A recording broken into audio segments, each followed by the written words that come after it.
इकबाल है मौसमी वाला जेड़ा भी कर रही है ला 800 का 400 रुपया लगना 4 जी ब्याह छड़े बच्चे बेचारे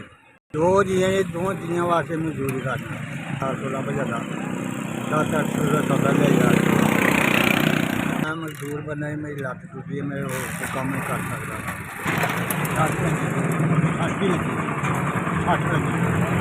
उत्थे पिंड ही देखी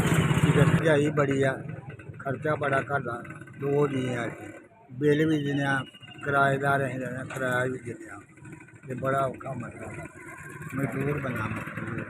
जाओ जी रोजी बड़ी औखी कमाई जाती है जिंदगी में भी धक्का ला के चलाने वाली गल है 1000 को बंदा दे गया मैं थोड़ी मेहरबानी उन्होंने अपना मैं दुआवां देना जिन भी भेजा कारोबार चलाए जितने भी आए ने तो बंदे मेरे भेज देते हैं। अच्छा अल्लाह ताला ने भी मेरी सुन ली है रब ने अल्लाह पाक का शुक्र है कि मैंने दुआवां देंगा तो जिन भी मैंने भेजे ने मदार 4000 रुपया मिले मैं वह लिया के सौदा पा लाँगा चलो मेरा खर्चा पानी तुर जे करेगा